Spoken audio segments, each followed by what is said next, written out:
in talent between Erik and Tyler and Mike and Chase. And the first practice, maybe you can add what you thought of that, because it was a total cluster. I mean, it was just like, I was thinking, not having any experience, like I'm the singer. I don't play an instrument, in this apparatus. So what I'll do is we're gonna have a meeting of the musical minds, and y'all can just figure something out. In retrospect, I should have said, hey, learn this song, be here for this, we're going to do this, this, and this. But I was thinking it was going to be this organic jam session where we would get to learn to know one another. And then it ended up being like a kind of a waste of time in a way. Well, it was like we were saying earlier, it was visionless, and I think that was even more clear. I had been in band since I was in high school, or even maybe even late middle school. So like, you know what to expect. Yeah, and that's how it was. Back then is you just show up and you play your instruments, and you kind of look to everybody else to like, make the decision, But eventually, somebody's got to stand up and actually call the shots and say, okay, this is what we're doing, and this song didn't sound good enough. Like, because it doesn't sound good, but like telling your peers that it needs to be better, it's hard to do. It's. I know you could probably talk about it too, Alex, with being a filmmaker. Sometimes you have to be that guy to say like, this needs to be better, or this needs to be like this, and you have to do that in a way that doesn't turn people off. And you also have to be right to an extent too. Like, you have to have the experience and the talent to actually call the shot. So when we were there in that setting, and I was the new guy and Tyler was the new guy, we were coming into you guys' turf, or what I thought was you guys' turf. I kind of kept my mouth shut, but I was definitely thinking, yeah, this is a little bit of a cluster. So yeah, I could tell. I mean, because it was what, 5 minutes after y'all were there, we had. I mean, I wasn't doing anything. They took a smoke break. Yeah, so 5-10 minutes after they had showed up, everybody had their instruments and were strumming and playing, and I mean, that's taking it lightly, say that somebody was playing, but eventually they were like, all right, we need a break. And then so Mike and Chase both left and went to smoke cigarettes, leaving Erik, Tyler, and myself alone. Alone. And I was like, I felt bad. She was like, well, I don't want to just stay in here. So I was like, I may have said, like, I'm going to see what they're taking a break for. Because I was kind of embarrassed. After 5-10 minutes, you can take a break. These guys, like, what are you taking a break for? We don't know each other. Yeah. I'm at their house. Like, right. I didn't feel welcome. Let's talk, get to know one another. So they step out, and I step out. Well, after I stepped out, Tyler and Erik began to play with one another. And it was just bass and drums at that point, right? And just bass and drums, you could tell the talent and the dedication of those two versus the other two. It was night and day. And immediately I thought, well, I know of at least two people that are pretty talented that I think I could probably latch onto and learn from. And then it was probably the second practice that really decided it for us. Well, we were emailing each other back and forth. Yeah. And at one point, it finally came out. Like, we were kind of dancing around it, but eventually it came out where I was like, yeah, those two guys are a little bit of knuckle draggers. And, like, I don't want to just, like, quit after one practice. I was like, so I'll definitely give it another practice, see how it goes. But if it doesn't improve, I think we're just going to do our own thing. But I definitely saw the talent in you, and you and I were emailing back and forth, and we were having a good time, and we were laughing and making jokes. And so I felt bad about it. But after that second practice, I was like, hey, Joram, maybe we can, like, do something on the side. Like, maybe you don't have to stop playing with these guys if you're serious about that. But maybe you, me, and Tyler could do our own thing. And I think what wound up happening was you just left too. Yeah, because it got to the point where it was like, for one, the guitar player, I don't know if he felt threatened by me when I got there, and then especially Erik and Tyler when they got there.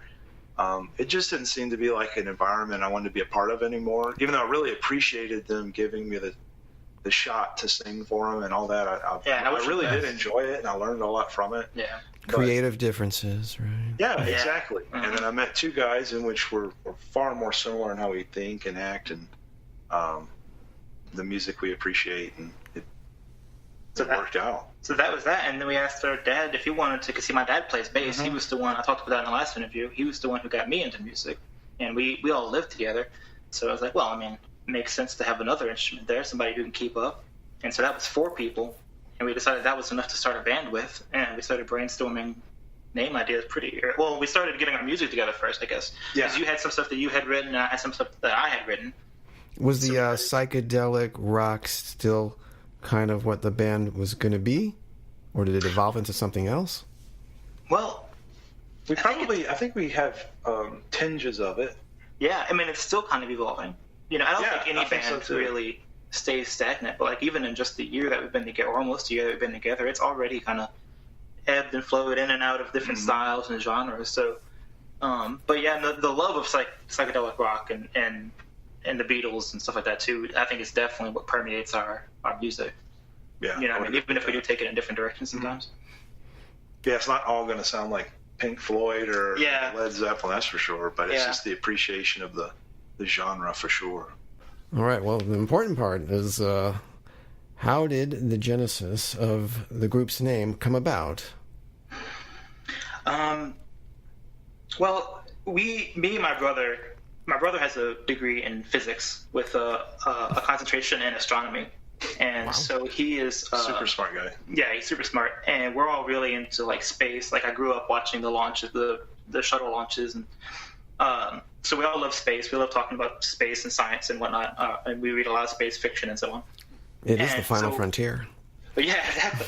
And of course, we love Star Trek and Star Wars and all that. So we kind of knew early on that if we were going to have our own band and we were able to drive this car wherever we wanted, we were going to take it kind of a sci-fi, spacey direction, So we were trying to think of names essentially from an aesthetic point of view, not necessarily that we just sing about only space. Not, although we have a couple. Yeah. It's not like my dad got the impression he's like, oh, you should write about the moon or something like that. Therefore, that was like something that we just focus on. We definitely wanted to have kind of a cosmic aesthetic for sure. Yeah, so we were mixing that with some of our other passions. Like we're into politics and history, and so like there was some like Greek and Roman names thrown around, like evocative of that kind of culture. So for a while it was just spitballing, like everything you could think of. All kind of really cool names. Of course, now I'm having a hard time thinking of any of them, but we had lists and lists. Like I would make a list and send it out, and then people would make their list and send it out. So we must have had over 100 and it almost possible names. It seemed like they all had something to do with Star Trek or Star Wars or some space-oriented something. And some of them were jokes, but eventually it was actually, if you look back at the email chain, because I still have it, it was the first email that I sent out. It was like the third suggestion that we had kind of forgotten about. Oh, really? Was Slow Apollo, because I thought that Apollo, the Greek or the Roman guy, I think, right? Wanted to use some kind of like, classical reference. And of course, the Apollo missions, right? From when we went to the moon, and I was like, okay, so that's kind of cool. It kind of mixes those two ideas together. And for some reason, like slow as an adjective, I went through a bunch of adjectives in my head, and slow came up. I guess I had kind of a humorous idea of like the spaceship taking off, but taking off like comically slow, like fly into space. It kind of like floated into space, So that was like in my mind. I thought that was kind of funny. But then as a phrase, Slow Apollo, to me it kind of came off the tongue nicely, and it doesn't really mean anything, which is good. I think it's just kind of evocative of our of like what we like. Right. Yeah. So after milling through 100-something names, we finally said, you know what? I think we all really like that one, and that's that. Slow Apollo was born.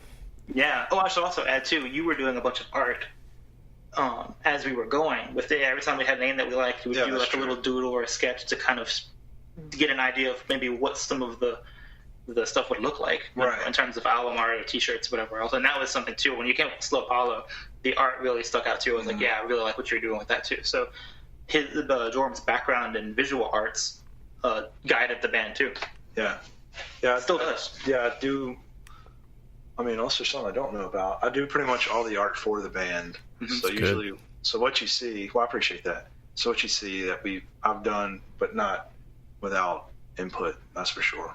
Yeah, well, you're prolific. I mean, just like you're talking about your dad and your brothers and everything, you create so many of them. Sometimes it's like, hey, we need an idea for this, and then you'll send me 10 different ideas. I'm like, man, that's way more than I was, So we're not for want of variety in terms of our artistic stuff. So that's fantastic. I love it. And you got a name now, Slow Apollo. At this point, there's 4 of you in the band. Then you get bandmate number 5? That's right. I'm trying to think of how it actually happened. I think it was really just like serendipity, where Robert, my friend Robert from high school, who I hadn't spoken to in years, we just kind of went our own ways.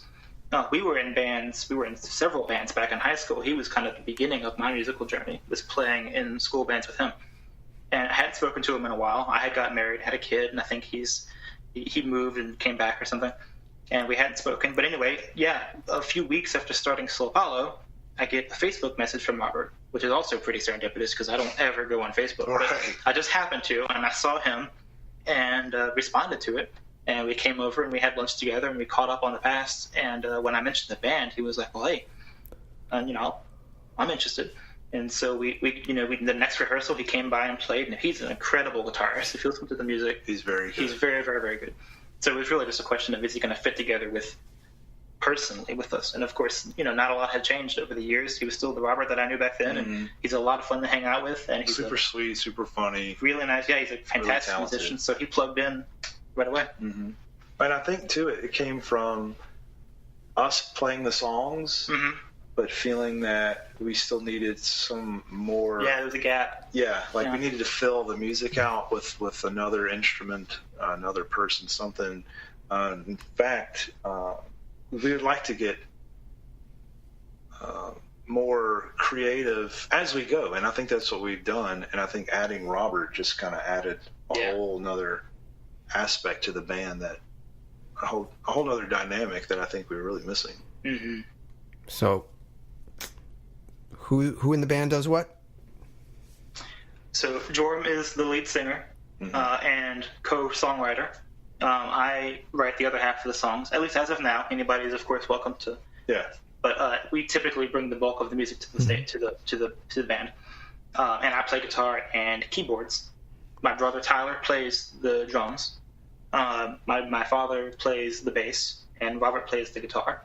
And the songwriting is very collaborative, but as of now, typically we do most of the heavy lifting in terms of the lyrics and the actual content. And then almost every time, my dad will come up with something really cool in the bass that guides the direction of the song, or Robert will throw something in there that totally changes things. So that's typically how the songwriting goes, is for us to bring it, and then everybody kind of adds their own thing. Yeah. And from the beginning to the end, it really morphs, Yeah, it's definitely an organic process. We have the main idea, and then everybody working together fills it out. Mm-hmm. Do you approach songs the same way? Do you collaborate on songs? Is it usually a lyric idea? Is it maybe a music idea? Or sometimes it's a mixture of both? I think we've done almost every combination you can come up with. Yeah, I think it is a mixture. I think I've done 100% on a couple tracks, like Ganymede. You've done 100% on tracks like Mad Mad Woman. Mm-hmm. And then we've had ones like Icarus, where you wrote, we're kind of backwards of what would normally be the case. Yeah. You wrote the guitar part, and then I wrote the lyrics, which is normally reversed because he's a singer. Which he wrote the lyrics based off of one line. Yeah, you had one line. I had one line, and he it was enough for him to be like, oh, I hear the rest of it. Yeah. So, and there's a couple tracks that I'm working on now where I think both of it, where the intention is to get together and kind of co-write the lyrics in the same room at the same time. That hasn't been the case yet, but we're looking to do that. Right. We're curious how that changes things, What was the first song? The first song you wrote together? First song we wrote, Icarus. I think it's probably the first one that we wrote together, half and half. I would say it's called Icarus. That one hasn't come out yet. Yeah. But it's coming out. And I think it's probably gonna be one of my favorite ones. Yeah, that one we shelved for a long time. We wrote it and forgot about it, and then I brought it up 2 weeks ago, and when we heard the band play it, because that's typically how it goes. It's just me on acoustic guitar and him singing, and you get it's a good song. It sounds really good, but then when you hear it all put together, whoa, this came together really well. Yeah, so. What's it like I don't know on Erik's side, performing with your brother and your dad in a band? Well, we've played together throughout my whole life.